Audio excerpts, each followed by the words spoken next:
The Boston Molasses Flood of 1919 by Lauren Tarshis. 95 years ago, a strange and terrible disaster struck Boston. A killer wave of molasses crashed through a crowded neighborhood.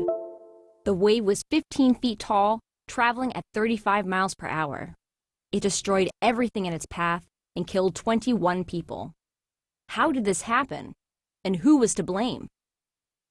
It was a bright January day in 1919, and young Anthony DeStasio hurried along a crowded sidewalk in Boston's North End. As usual, the streets were crowded with honking motor cars and clattering horse-drawn wagons. After weeks of freezing cold, the day was warm and sunny. Anthony's tattered wool coat flapped open as he hurried toward the tiny apartment where he lived with his parents and 3 sisters. Like most of the people who lived in this poor Boston neighborhood, Anthony's family had come from southern Italy, eager to start a new and better life in America. What they found was hardship. Anthony's father worked long hours on the waterfront. Anthony's mother struggled to make their dingy 2-room apartment into a decent home, to chase away the cockroaches and cover up the stink of garbage and horse manure that wafted up from the streets. Life was tough for the people of the North End, and the past 2 years had been especially challenging, not only for them, but for most Americans. World War I had been raging in Europe. More than 4 million American soldiers had joined the brutal fight to defeat Germany. During the final months of the war, another horror hit the world, the influenza epidemic of 1918. 50 million people died, including more than 600,000 Americans. Now, though, the war and the epidemic were over. Anthony might even have sensed a mood of hopefulness on that bright January day. The residents of Boston's North End had every reason to believe that better times were just ahead. But they were not. Something terrible was about to strike Anthony's neighborhood. In fact, the deadly threat had been looming over the North End for years. It was not a German bomb or a deadly disease. It was a giant steel tank filled with molasses. From pies to bombs. Molasses is a thick brown syrup that was once the most popular sweetener in America. Like white sugar, molasses comes from the sugarcane plant, which grows in the Caribbean and other hot and humid regions. Until the late 1800s, white sugar was so expensive that only rich people could afford it. Molasses was the cheap alternative. So, despite the bitter taste, it was molasses that sweetened early America's tasty treats, like pumpkin pie and Indian pudding, a cornmeal-based dessert. By the 1900s, sugar prices had dropped, and most Americans no longer needed to sweeten their foods with molasses. So the sticky brown syrup was put to a new and surprising use, making bombs. Heated up in a process called distillation, molasses can be turned into industrial alcohol. In this liquid form, molasses became a key ingredient in the explosives used in the war against Germany. Throughout World War I, ships loaded with millions of gallons of molasses arrived at Boston's ports. Trains would then take the gooey cargo to distilleries, where it was turned into industrial alcohol. In 1914, the leaders of one molasses company, United States Industrial Alcohol, USIA, decided to build an enormous molasses storage tank near Boston Harbor. The tank was constructed hastily, and it was huge, bigger than any tank ever built in Boston.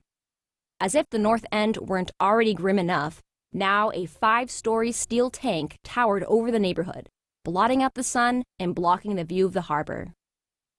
It wasn't only the tank's unsightliness that upset the residents of the North End, though. A few hours after the tank was filled with molasses for the first time, brown syrup began leaking from the seams, oozing like blood from invisible wounds. Every time the tank was refilled with molasses, it rumbled and groaned, as though the steel walls were crying out in pain. Some people living near the tank worried it was unsafe.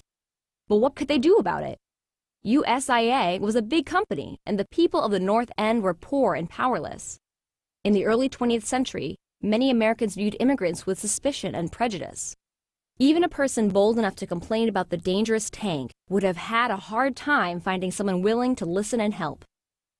And so the years passed. The molasses kept leaking, and the noises of the straining steel grew louder, until the moment on that bright January day in 1919 when Anthony DeStasio was making his way home.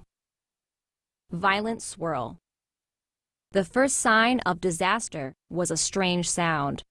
Rat-tat-tat-tat, rat-tat-tat-tat, rat-tat-tat-tat. It was the sound of thousands of steel rivets popping out of place. After years of strain, the molasses tank was breaking apart. People froze, and then came a thundering explosion. "Run!" a man screamed. "It's the tank!" Anthony looked up just as the molasses tank cracked apart like a massive egg, unleashing 2.3 million gallons of thick, sticky molasses. The molasses formed a colossal brown wave, 15 feet high, 160 feet wide, and traveling at a staggering 35 miles per hour. The syrup was far heavier and more destructive than a wave of ocean water, and it moved with incredible power and speed. Within seconds, it had crushed several wooden houses and flattened a 3-story fire station. It swept away motor cars and snapped electrical poles. Anthony and dozens of others were quickly caught in the violent swirl. The wave pulled Anthony under. Molasses gushed into his mouth. He was carried for several blocks until he crashed into a metal lamppost, hard. The impact knocked him out. A firefighter, spotting Anthony pinned against the lamppost, rushed through waist-deep molasses and grabbed Anthony just before he could be swept away.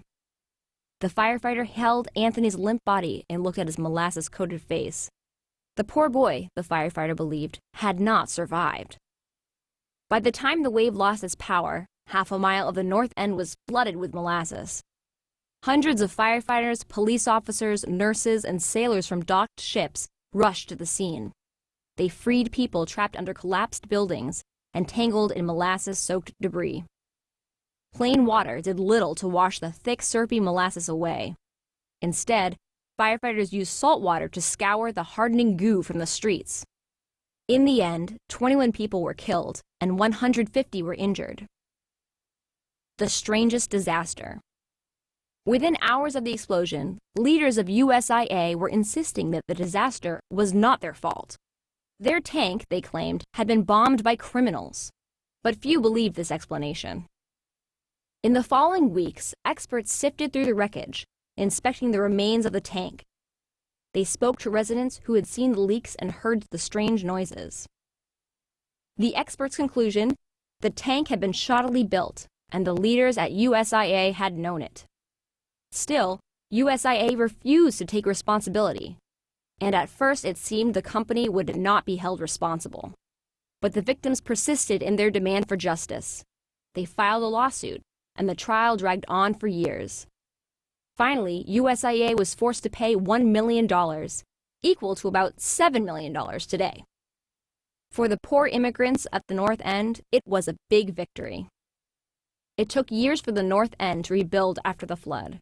Even today, on hot days, some claim that the sweet scent of molasses rises up like a ghost. But somehow this disaster has been largely forgotten. Indeed, few have ever heard of the molasses flood of 1919 and the incredible stories from that day, like the story of Anthony DeStasio. Anthony was taken to a large building used to store the bodies of those who had died in the flood. He was covered with a sheet. But Anthony wasn't dead, only unconscious. Hours later, he woke to the sound of his mother's voice calling him. He tried to answer, but his mouth was filled with molasses. Suddenly, he sat up, and soon his family surrounded him, a lucky survivor of one of the strangest disasters in American history.